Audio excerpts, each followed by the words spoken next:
제가 아프리카, 에티오피아를 가고 싶었던 이유 중에 하나가 아프리카의 현실을 직접 내 눈으로 보고 싶어서라고 했었잖아요. 그리고 더 나아가서 내가 도와줄 수 있는 사람들을 직접 찾을 수 있으면 좋겠다라고 생각을 했는데, 사실 근데 그 문제가 생각보다 간단하지가 않더라고요. 제가 예를 하나 들어드릴게요. 이제 어떤 분이 그분이 사회활동가인지 여행가였는지 제가 정확히는 생각이 안 나요.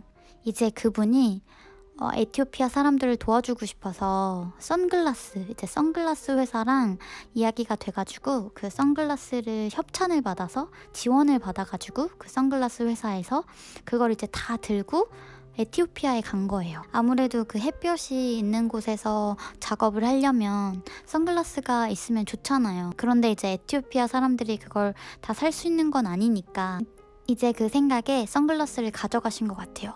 근데 여기서 문제가 생긴 거예요. 에티오피아 정부 입장에서는 어찌되었건 그거를 이제 다른 나라에서 이 나라로 가져온 거니까 수입품이라고 생각을 해가지고 세금을 매기려고 하는데 그 세금이 엄청나게 많이 매기는 거예요. 내가 도와주고는 싶은데 그게 너무 과한 거지. 이제 그분 입장에서는 자기가 이제 좋은 일을 하려고 다 이제 가지고 와가지고 그 수고로움을 견뎌서 가지고 왔는데 그 세금을 말도 안 되게 내라고 하니까 아마 그 선글라스를 반입을 못하고 공항에 맡겨놓거나 그렇게 한 걸로 알고 있어요. 이런 식으로 에티오피아 같은 아프리카 나라를 도와줄 때는 그냥 내가 마음만으로 되지 않는다는 거를 정말 많이 깨달았어요. 이런 행정 절차와 방법 이런 것들이 굉장히 중요해요. 제가 저번에 에티오피아 썰을 풀면서 그 페넬 국어라는 친구들이 많았다라고 이야기를 했잖아요. 이제 그걸 보고서 어떤 세계 여행자 분께서 모금을 해가지고 펜을 사가지고 에티오피아에 이제 가려는 프로젝트를 하신다고 이제 블로그에 글을 쓰셨어요. 저는 좀 감명을 받았는데, 그런데 문제가 될 수도 있겠다는 생각이 좀 들었어요. 제가 설명드렸던 선글라스 사건처럼 그렇게 똑같은 새 펜을 여러 개를 가지고 가면은 에티오피아 측에서는 이거를 이제 판매를 하려고 한다. 뭐 그런 식으로 생각을 해서 압수를 한다거나 세금을 매길 수가 있는 거죠. 그래서 사실 그 펜을 국어를 하는 친구들을 보고 제가 생각했었던 거는 우리 집에서 안 쓰는 펜 있잖아요. 진짜 많이 굴러다니잖아요. 이제 그런 펜이나 연필 같은 거를 이런 중학교, 고등학교에서 모집을 하는 거예요. 그 모집이라고 해야 되나? 그 중학교, 고등학교에서 그거를 기부를 받는 거예요. 그 기부를 받아가지고 그거를 전달하는 방식을 취하면 중고 제품이다 보니까 뭐 판매를 한다고 생각을 하지 않고 의미도 있고 좋지 않을까라는 생각을 했었어요. 그래서 저는 이 프로젝트를 한번 해보고 싶다. 그렇게 기부를 받은 중고 펜들을 에티오피아 학교나 에티오피아에 가서 이제 전달하는 그런 거를 하면 좋겠다라는 생각을 했었는데 근데 사실 이것도 굉장히 어렵다는 생각이 들었어요. 에티오피아 같은 나라에서 뭔가를 이렇게 후원을 하고 도와주려면요, 현지 전문가의 도움이 절실해요.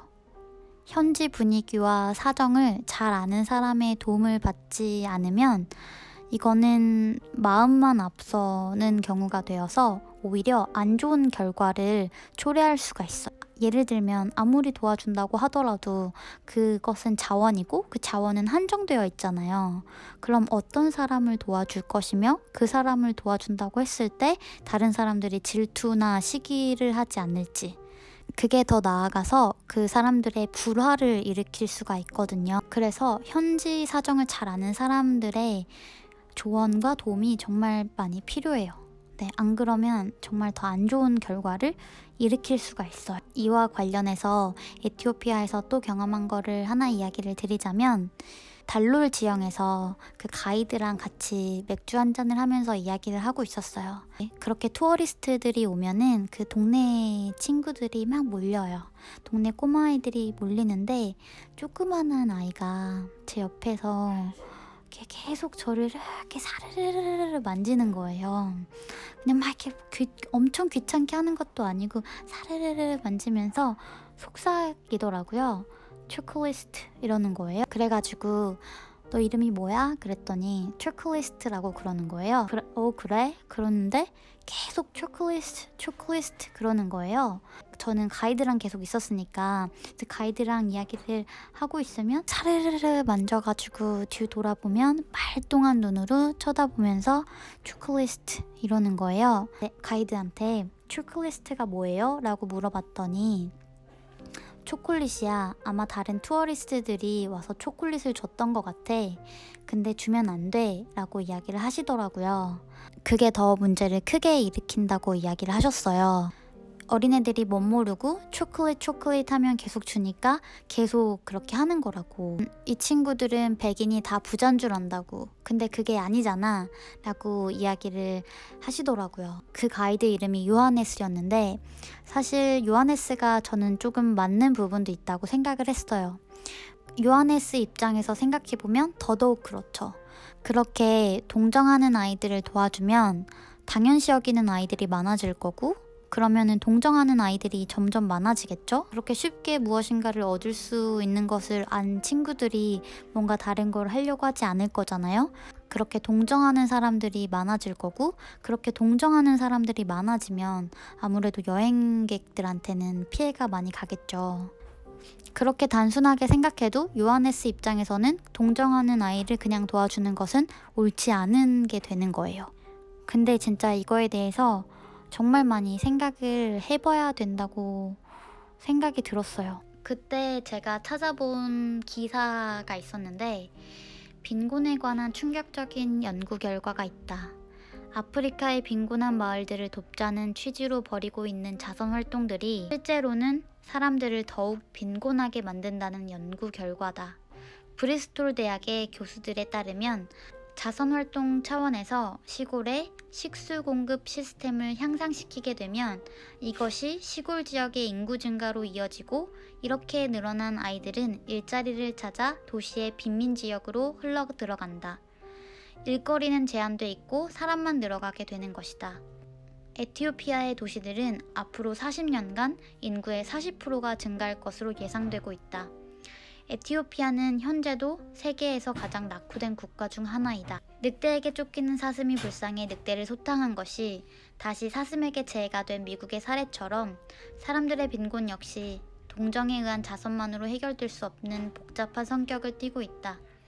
그렇다면 우리는 아프리카의 빈곤을 어떻게 도와야 옳은 걸까? 진짜 아프리카의 빈곤을 해결하기 위해서는 정말 다각도의 차원의 노력이 이루어져야 된다고 생각을 했어요. 근데 개인적으로 에티오피아에 가서 조금 속상했던 게 제 그 자선에 대한 욕구가 조금 한층 풀이 꺾인 부분이 없지 않아 있었어요. 왜냐면 여러 가지 이유가 있는데 몇 가지만 이야기를 드리자면 아디스 아바바에 가잖아요. 잘 사는 사람들 엄청 잘 살아요. 네. 깜짝 놀랐어요. 제가 저번 에티오피아 여행 썰에서 저 협박당했다고 했잖아요. 그 친구 매일 밤 이런 좋은 바 가가지고 친구들이랑 비싼 술 먹고 뭐 운전기사 계속 딸려져 있고 등등등등. 네, 진짜 잘 사는 친구들은 잘 살아요. 그러니까 어느 나라나 문제지만 그 부의 균형이 심각하게 안 맞는다는 거를 이거는 단순히 나 하나가 누군가를 이제 도와준다고 해서 해결될 문제가 아니라는 것이 너무 눈에 보여서 좀 제 의지가 꺾여진 것이 있어요. 그래서 제 그 활활 타올랐던 욕구나 뭐 의지들이 조금 오히려 꺾여진 그런 경험을 했어요. 이런 빈부격차가 심해진 이유는요. 저는 많지 않다고 생각을 해요. 부패한 사회에서 빈부격차가 심해지죠. 에티오피아는 꽤나 부패한 사회 같았어요. 그런 부패가 사라지는 게 정말 중요한데 이거는 진짜 내가 해결할 수 없는 일이잖아요. 지금 에티오피아 40대 총리가 이번에 2018년 9월에 뽑힌 것 같은데, 제가 에티오피아에 있을 때만 해도 굉장히 이제 부패한 정권에 대한 그 시민들의 낙담이 어마어마했었던 것 같아요. 사실 이렇게 아프리카의 빈곤을 해결할 수 있는 방법은 교육이 저는 가장 첫 번째인 것 같고요. 근데 이제 정말 빈곤한 사람들 있잖아요. 그런 빈곤한 사람들 앞에서는 교육이 안 보여요. 그랬을 때에는 어느 정도의 그런 약간 퍼주기? 또 남들이, 다른 사람이 보기에는 퍼주기라고 이야기를 하죠. 그 어느 정도의 최소한의 삶을 누릴 수 있는 그런 지원도 같이 이루어져야 된다고 생각을 해요. 교육이냐 생필품이냐 뭐 이걸 두 개를 선택을 해야 하는 게 아니라 정말 다각도의 지원이 이루어져야 하죠. 이런 이야기를 하면 그 도울 돈으로 우리나라 내부에 있는 사람들이나 돕지라고 생각을 하시는 분들이 있는데요. 에티오피아가 우리나라 힘들 때 도와줬던 거 많이 아실 거예요.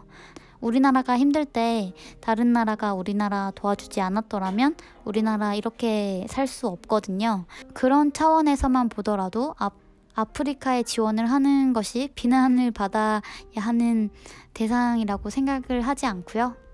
네. 다만 제가 생각을 이야기한 것처럼 정말 많은 고민이 필요한 난제이기도 하고, 하지만 풀어야 할 문제이기도 한다는 생각이 들어요. 네, 그렇습니다. 네, 그러면 또 많은 이야기 나눠요, 여러분. 안녕.